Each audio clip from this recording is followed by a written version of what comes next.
संघर्ष ने दिलाई पहचान, खुद बने बड़े उद्यमी, छोटा भाई बना प्रधान। फार्मास्यूटिकल क्षेत्र में रखा कदम, हासिल किया बड़ा मुकाम। सीएम योगी भी कर चुके हैं प्रशंसा। डब्ल्यूएचओ ने 6 महीने में दे दी प्रमाणिकता। दे रहे सैकड़ों लोगों को रोजगार, 95 करोड़ का टर्नओवर भी किया पार। दोस्ती भी बनी मिसाल, महादेव के अनन्य भक्त करा चुके हैं भव्य मंदिर निर्माण। सामाजिक क्षेत्र में भी कमाया बड़ा नाम। जानिए कौन है तेजी से बढ़ते उद्यमी प्रदीप सिंह। द कैमरा 199 से की खास मुलाकात। फर्श से अर्श की तमाम कहानियां आपने सुनी होंगी, लेकिन आज हम आपको एक ऐसे व्यक्तित्व से मिलाने जा रहे हैं जिन्होंने न सिर्फ संघर्ष किया बल्कि कड़ी मेहनत किया, और कड़ी मेहनत के फलस्वरूप आज उन्होंने उत्तर प्रदेश में एक अलग मुकाम हासिल किया है। आप जनपद लखनऊ के निवासी हैं, और चाहे कहते हैं ना, एक सबसे बड़ी खास बात कि आपका चाहे कद या पद कुछ भी बढ़ जाए, गाँव की मिट्टी जिन लोगों से नहीं छूटती है, वास्तव में असलियत में सफल वही माने जाते हैं। प्रदीप सिंह लखनऊ की एक ऐसी शख्सियत हैं जिनके बारे में आज हम आपको उन्हीं के मुंह से रूबरू कराएंगे। प्रदीप जी, बहुत बहुत स्वागत है आपका। Thank you. सबसे पहले तो हम आपको बधाई देंगे, आज आपकी फैक्ट्री के 4 साल पूरे हुए, और एक बेमिसाल एक जो आपने कार्य किया है उसकी जितनी ही तारीफ की जाए वो कम है।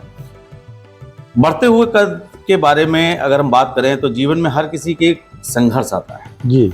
हम जानना चाहेंगे सबसे पहले आपकी प्रारंभिक जो शुरुआत हुई जीवन की, वो कैसे हुई, कहाँ से आप आगे बढ़े, कैसे शिक्षा आपने प्राप्त की, और क्या कुछ संघर्ष की कहानी आपकी रही, इसको संक्षेप में हमारे दर्शकों को बताएं। जीवन बहुत ही संघर्षों में बीता, क्योंकि पिताजी इमरजेंसी के दौरान जेल चले गए, वहाँ से लौटे फिर बीमार हो गए वो, और 7th क्लास की पढ़ाई कर रहा था मांटेसरी स्कूल में इंदिरा नगर में जी।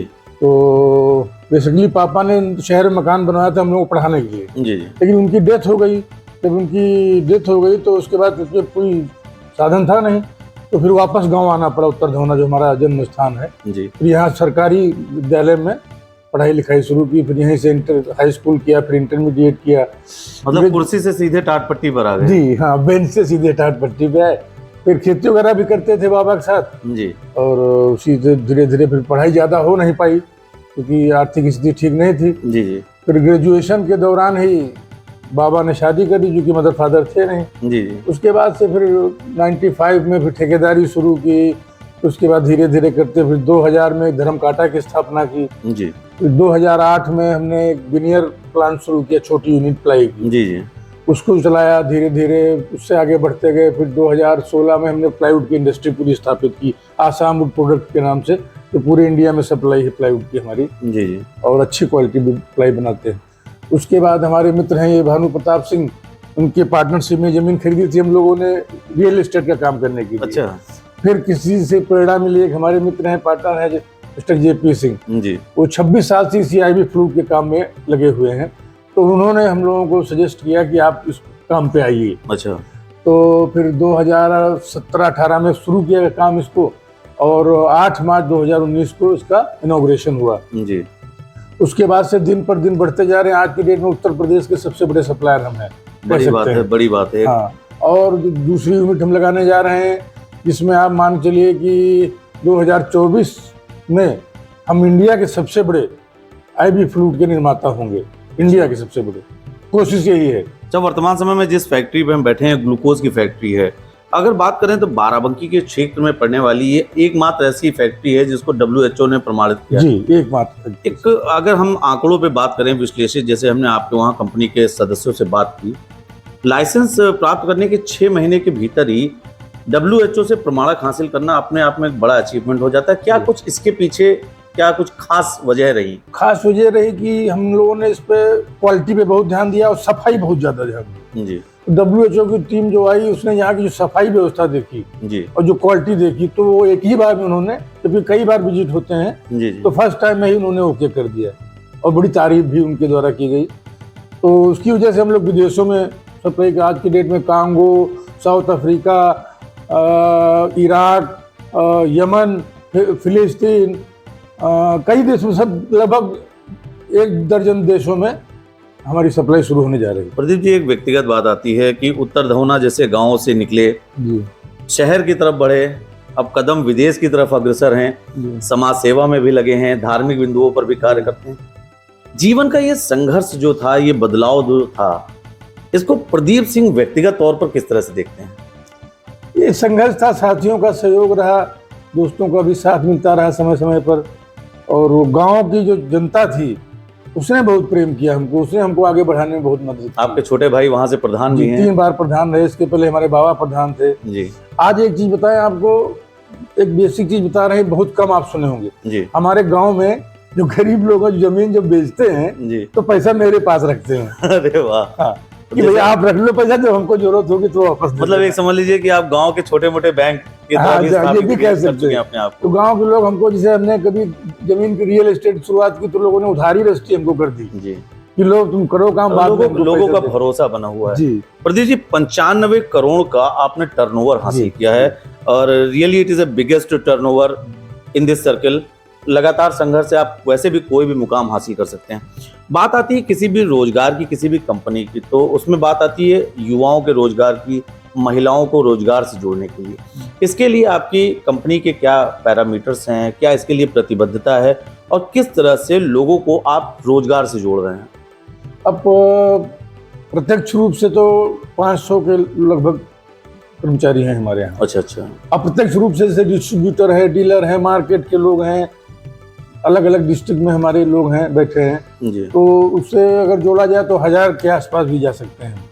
और हमारा 95 करोड़ हुआ, हमारा प्रयास था 100 करोड़ टर्नओवर करने का जी। लेकिन किसी कारणवश नहीं हो पाया। अगले साल ये प्रदीप जी, एक सफलता की एक बड़ी कहानी होती है कि चाहे वो विद्यालय में पढ़ती हुई छात्र हो या किसी भी क्षेत्र में लगे हुए, वो जब 100% हासिल करने का प्रयास करते हैं और वो किसी तरीके से 98 पर रुक जाते हैं तो उनको भी अफसोस रहता है, क्योंकि वो जानते हैं कि वो किस तरह से मेहनत कर रहे हैं। और हमारी शुभकामनाएं आपके साथ हैं, पूरे प्रदेश आपके साथ शुभकामनाओं से जुड़ा हुआ है। हम एक चीज और भी जानना चाहेंगे, प्रदीप सिंह के जीवन के इस संघर्ष में प्रदीप सिंह अपने जीवन का भाग्योदय किसे मानते हैं और क्या लगता है कि प्रदीप सिंह के जीवन में ऐसी कौन सी चीज का पदार्पण हुआ जिसके बाद से प्रदीप सिंह के कदम लगातार प्रगति के पथ पर अग्रसर हैं? ये कह सकते हैं कि भाग्योदय तो शादी के बाद हुआ, मेरी धर्म पत्नी के आने के बाद। जी।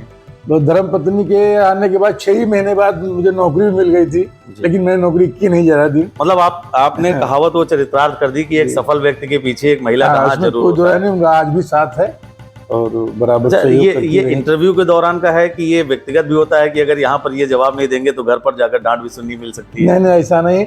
आज भी मैं आपको बताऊं, बहुत भाग्यशाली हूँ, आज भी मेरे घर में खाना पत्नी के द्वारा ही बनाया जाता है, अभी तक हमने नौकर नहीं रखा। बहुत अच्छी बात है, बहुत अच्छी बात है। चलिए, इन्हीं सफलता के क्रम में हाल ही में आपकी मुलाकात उत्तर प्रदेश के यशस्वी मुख्यमंत्री योगी आदित्यनाथ जी से हुई। कहते हैं योगी आदित्यनाथ जी खत का मजमा जान लेते हैं लिफाफा देखकर। जिस तरह से आपकी मुलाकात उनसे रही, ऐसा लग रहा था कि काफी क्लोज तरीके से। वैसे भी जो वर्तमान समय में योगी सरकार, केंद्र सरकार ग्लोबल इन्वेस्टर समिट लेकर आई, इसमें व्यापारियों को, उद्यमियों को एक अच्छा मौका मिल रहा है, उनको लगातार बुलाया जा रहा है, उनको प्रोत्साहित किया जा रहा है। वो मुलाकात के क्षण क्या थे? पहली बार प्रदेश के मुख्यमंत्री से मुलाकात, कैसा वो क्षण था? क्या कुछ बातचीत हुई? कुछ जानकारी दें। मैं बहुत उत्साहित था उसके लिए। हमारे बड़े भाई, हमारे यहाँ के सांसद माननीय केंद्रीय मंत्री कौशल किशोर जी, उन्हें ही हमसे कहा कि चलिए आपको मुख्यमंत्री से मिलवाता हूँ। हमने कहा चलिए, तो उन्होंने परिचय कराया। बहुत अच्छी मुलाकात हुई, सार्थक मुलाकात हुई। जब उन्होंने मेरा परिचय एक बिजनेसमैन के रूप में दिया तो उन्होंने पॉलिटिक्स की बात न करके हमसे ज्यादा बात की। अच्छा, व्यक्तिगत कि कैसे बनाते हो, कितना प्रोडक्शन है, क्या है। तो मुझे लगा ही नहीं कि मैं किसी मुख्यमंत्री से मिल रहा हूँ। मुझे लगा कि यहाँ जैसे मतलब कि अपने ही परिवार के किसी सदस्य से मिला हूँ और मिलके बहुत खुशी हुई। उन्होंने बहुत आशीर्वाद दिया और आगे बढ़ने के लिए तो एक सुखद मुलाकात आपकी रही। अच्छा, तमाम युवा और तमाम लोग इस वक्त आपको देख रहे हैं। कहीं ना कहीं आपने जो बातें बताई, जो हमने भी आपकी पृष्ठभूमि के बारे में जानकारी हासिल की, तो कहीं ना कहीं यह कहानी एक प्रेरणादायक है। और कहते हैं जो सफल व्यक्ति होता है उससे लोगों को प्रेरणा लेनी चाहिए। तमाम लोग आपको इस वक्त देख रहे हैं, सुन रहे हैं, समझने का प्रयास कर रहे हैं। प्रदीप सिंह जी, उन युवाओं को क्या कुछ संदेश देना चाहेंगे? क्योंकि कहते हैं कई लोगों पे शिक्षा बाधा बन जाती है। आपने अल्प शिक्षा संघर्षों को देखते हुए भी अपने कदम आगे बढ़ाएं, क्या कुछ कहना चाहेंगे? मैं कहना चाहूँगा, जैसे कि आज की डेट में लोग कहते हैं बेरोजगारी है, ठीक है जी। मैं बेरोजगारी मानता ही नहीं इस देश में। अगर आपके अंदर कम काम करने की क्षमता है, आज एक तो काम होता है जी कि आज मैंने दुकान खोल ली, 8 बजे खोलना है, 8 बजे बंद कर देना, नहीं जी। आपको जितना भी समय दे सकते हैं उस काम के लिए, कोई काम बुरा नहीं। आज की डेट में मार्केट में आज आप देख सकते हैं, कहीं कोई गाड़ी अवेलेबल है, कहीं किसी माल में जगह है। तो आज की डेट में अब हम जैसे खुद हम काम कर रहे हैं, कभी भी हमारे यहाँ जैसे प्लाईवुड में लेबर कभी पूरे नहीं होते। अच्छा, हमेशा शॉर्टेज बनी रहती है। काम करने वालों के लिए कोई दिक्कत नहीं, समाज में काम की कोई कमी नहीं। अब आप एक छोटी सी बात बताऊं, जिस देश में बाल मजदूरी होती हो उस देश में बेरोजगारी का मुद्दा कहाँ से उठता है, आप बताएं। बड़ी महत्वपूर्ण बात यहाँ पर जिस देश में बाल मजदूरी होती हो जी, उस देश में बेरोजगारी कहाँ से आएगी? तो इसको हम नहीं मानते। हालांकि ये बात आप हमसे कहलवा रहे हो, सकता है लोग हमको गाली भी देंगे। नहीं, जीवन में हर एक बात के दो पहलू होते हैं। आपका जो व्यक्तिगत अनुभव है, ये जरूरी नहीं कि हर कोई उससे सीखे, क्योंकि अगर बात करें तो हमारे वहाँ तमाम धर्मात्मा हुतात्मा हुए जिन्होंने साफ तौर पर कहा कि हिंसा के मार्ग को छोड़ दो, लेकिन आज भी लोग वो मानते नहीं हैं। तमाम ऐसे लोग भी हैं जो उनको गाली देते हैं और कहते हैं कि जब किसी को गाली मिलने लगे, कोई मूवी आई थी उसमें भी ये कहा गया था कि जब आपकी बुराई हो, आपको गाली मिले, तो निश्चित ही आप समझ लीजिए कि आप सफलता की ओर अग्रसर हैं। आप प्रदीप सिंह हैं जिन्होंने अपनी एक नई परिभाषा बताई, एक नई बात बताई। उनका साफ तौर पर कहना है कि अगर आप किसी भी कार्य को सार्थक करना चाहते हैं, पूर्ण करना चाहते हैं, तो कभी उसके लिए समय निर्धारित मत कीजिए, बल्कि पूरी तन्मयता से, पूरी मेहनत से उस क्षेत्र में लगे रहिए।